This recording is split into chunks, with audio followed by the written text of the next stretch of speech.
Olá, meus doces de girimum. Seguinte, moçada, nosso papo hoje é sobre o liberalismo econômico, o pilar do capitalismo. Tá? Capitalismo é algo recente na história da humanidade.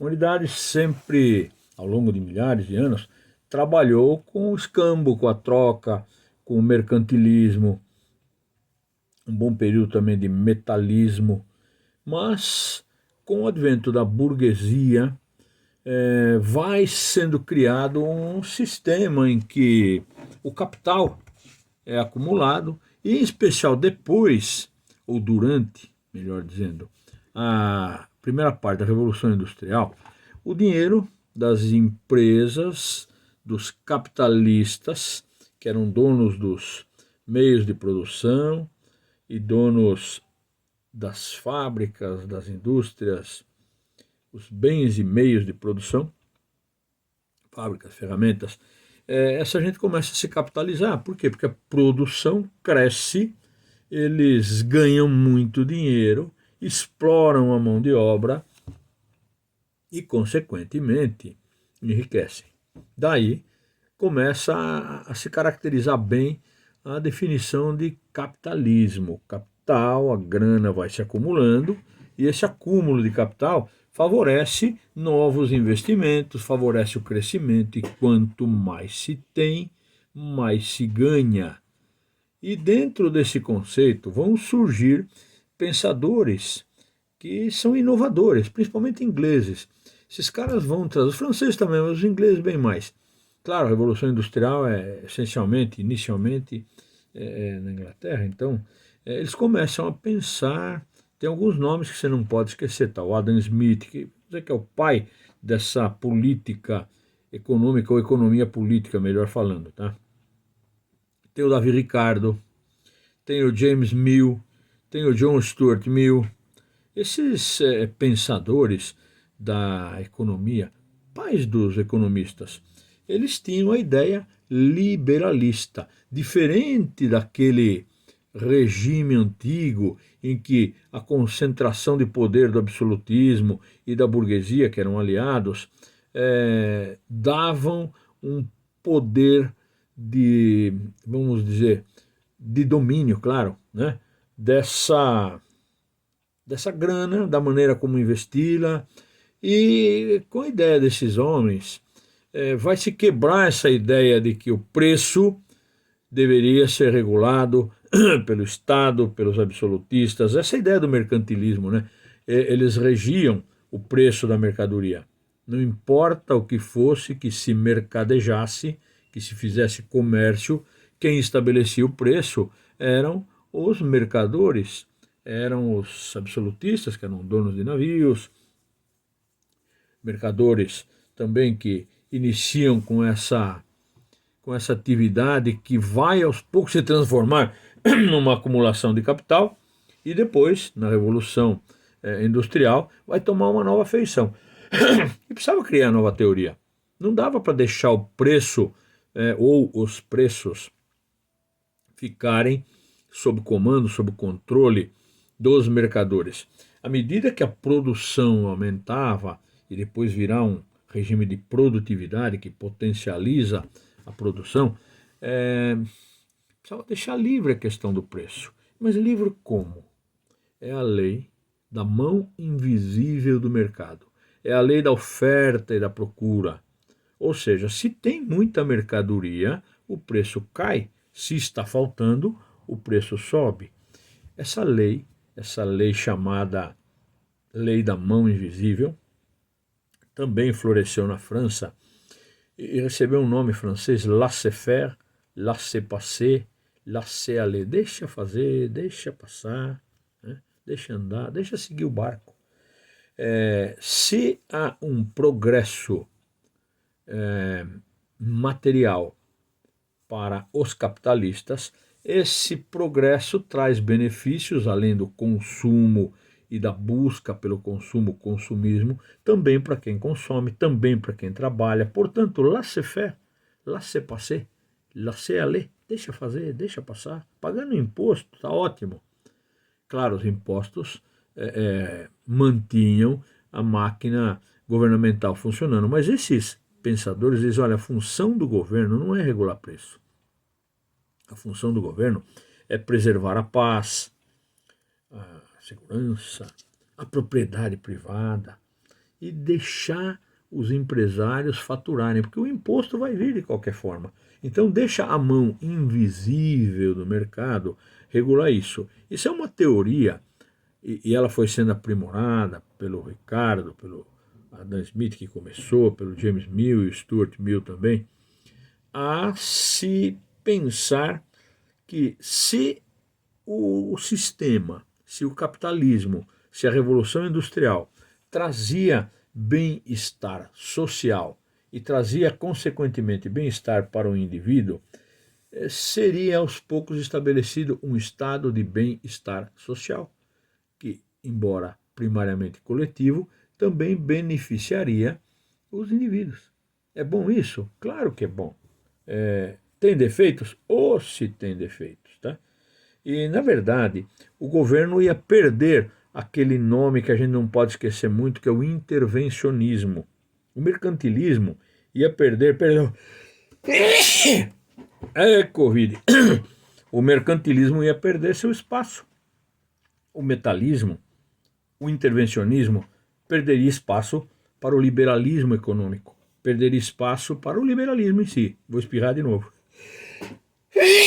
Ai, meu Deus, se não vou parar a aula. Desculpem. Aí o que acontece? O liberalismo ele seria um substituto para o intervencionismo. É mais tranquilo para quem governa? Tem que vigiar mais? Tem que colocar cobrador de impostos, alfândegas, fiscais? Tem. Em contrapartida, há uma vantagem nisso. O empresário, que acaba se aliando ao processo, né? Assim como os burgueses se aliaram, mas os capitalistas e depois os bancos, todos eles percebem que era muito mais interessante deixar o mercado livre. É o liberal agindo. Liberal por quê? Deixa livre, é livre mercado. Livre iniciativa e livre mercado. Então quer dizer que o governo não iria intervir mais? Não. Essa é a ideia. O Adam Smith, ele abre a cabeça através de suas teorias econômicas, ele abre a cabeça dos líderes e dos próprios capitalistas para que deixem fluir o mercado. Por isso essa expressão, laissez-aller, laissez-passer, laissez-faire, laissez-passer, deixa fazer. Quer fazer sapato? Beleza. Quer fazer tecido? Ótimo. Quer fazer espelho, garfo, faca, colher, cerâmica, porcelana, o que você fizer? Faça. Venda. Se você vende bem e bastante, produz rápido e com qualidade, você me paga imposto. Eu não vou intervir mais. O que eu vou fazer é te dar proteção. O Estado não interviria. Essas teorias, então, elas vão ser assim a base, o alicerce do capitalismo. Trouxe vantagens para os mais ricos, óbvio, né? Para os mais pobres, trouxe uma coisa que eles não tinham, a oportunidade de consumir. Por quê? Porque os preços baixaram. Então, antigamente, comprar uma roupa boa era muito caro. Agora, o tecido baixou de preço. Por quê? Porque produz muito. Se produz muito, tem muita, a oferta é grande, o preço baixa e, obviamente, isso gira a máquina. Na verdade, essa ideia, ela é legal porque se ganha na quantidade. Os chineses trabalham assim. Se ganha na quantidade. O volume vendido e comprado gera um ciclo interminável. Hoje existem desdobramentos disso, tá? Um deles é a obsolência programada. O meu computador pifou, estou usando o celular aqui. O computador vive 4, 5 anos. Se der sorte, se você usar pouco, 6, 7, mas ele vai parar de funcionar. Por quê? Obsolência. Existe uma lâmpada que está acesa há 101 anos, uma lâmpada de bulbo a vácuo dentro. Vale a pena fazer uma lâmpada assim? Vale a pena continuar fazendo fusquinha que não apodrece, que o motor não quebra, que consome pouco? Vale a pena fazer uma Toyota Bandeirante, daquela que não quebra nem a pau? Claro que não vale a pena. tem que fazer um produto que entre em obsolescência. E os industriais, os capitalistas vão percebendo isso. É bom fazer um produto que todo mundo queira, que tenha um preço legal, mas que não dure tanto. Os alemães faziam produtos de extraordinária qualidade. Os ingleses também, mas os alemães faziam por um precinho um pouco menor e uma qualidade tão boa quanto.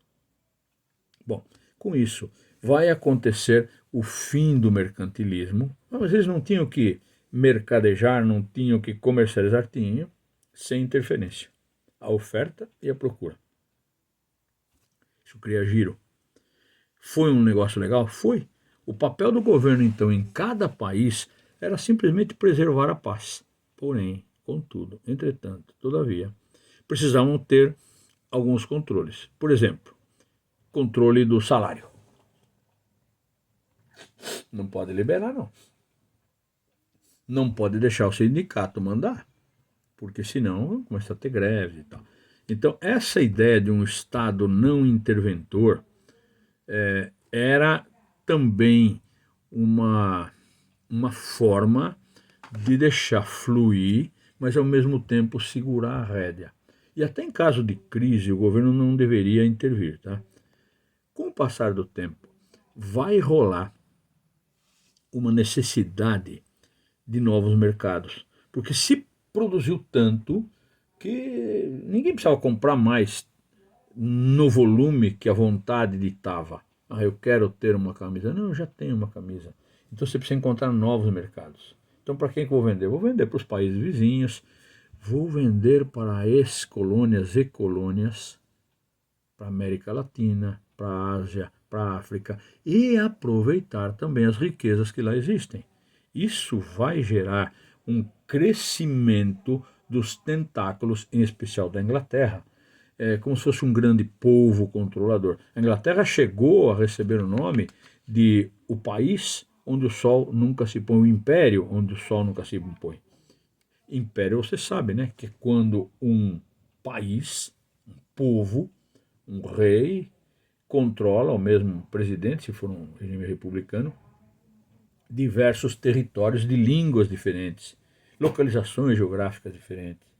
E aí começaram a fazer a partilha da África, começaram a invadir a Ásia, a Índia, e por aí vai. Esse é um assunto que não é nosso, é um assunto para estudar em história, mas é talvez talvez não, é o causador das desavenças entre os países europeus e, consequentemente, da Primeira Guerra Mundial. Só que o período era tão bom, a lucratividade, a movimentação de mercadorias e a necessidade de expansão de mercado, por isso imperialismo, né? Eles iam tomando posse, picaram a África, retalharam a África.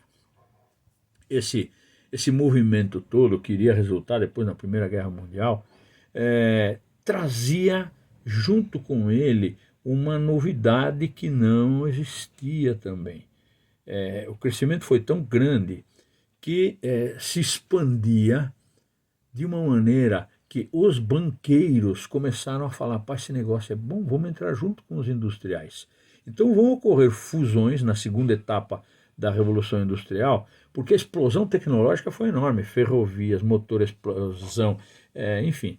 E era otimismo para todo lado, La Belle Époque, era um período maravilhoso, aquele período em que se constrói a Torre Eiffel, coisas extraordinárias como telefone, fotografia, enfim, é um período de otimismo.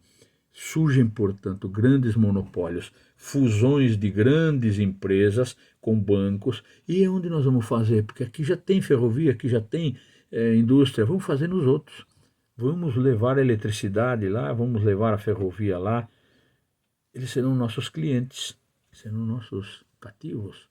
É um neocolonialismo, só que agora com a cara de imperialismo. Por quê? Ao mesmo tempo que eles entravam no país para vender suas mercadorias, também tiravam riquezas. Aqui no Brasil, várias empresas lucraram com isso. Imagina que o rei da Bélgica veio para cá e fez um pacto, um tempo depois, né, do que eu estou falando, mas um pacto siderúrgico, onde se fez aquela companhia que existiu, né, a Belgo-Mineira. O cara sai de lá da Bélgica, vem investir aqui, claro, dá lucro. Ferrovias, tudo isso então trazia novidades e o povo quer consumir. Eu quero telefone, eu quero ferrovia, eu quero melhorar de vida.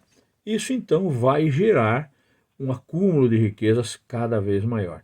E junto com isso, duas coisas vão surgir, porque dessa fusão de bancos, indústrias, vão se formar conglomerados, agrupamentos que fazem uma coisa terrível, que é a cartelização da economia. Um cartel é um grupo que determina depois o preço. Opa, mas não era liberalismo? Laissez-faire, laissez-passer, laissez-aller, a mão invisível do mercado, né? A lei da oferta e da procura.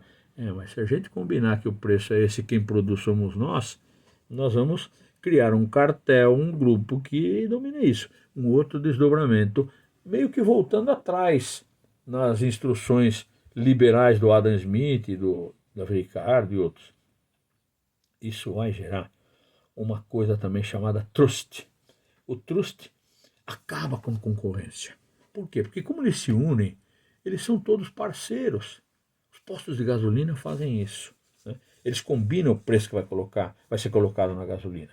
Então esse trust, esse domínio do preço acabou fortalecendo os capitalistas, criando conglomerados gigantes do capital, com esferas de influência absurdamente grandes, e as nações mais ricas dominando as mais pobres, vendendo seus produtos, e a partir desse momento vai se caminhar para um crescimento tão grande, com investimentos que vão atrair mais do que o próprio produto. É bom investir. Teve gente que vendia casa, que vendia sítio, fazendas. Por quê? Para poder investir na Bolsa de Valores. Por quê? Porque era uma época maravilhosa de lucro. Ah, que show, vou investir na Bolsa de Valores. Isso vai de 1870 até 1929, vai de vento em popa, la Belle Époque. Até que, em 1929, explode a bolha do otimismo. Bum! O crash da Bolsa de Valores de Nova York.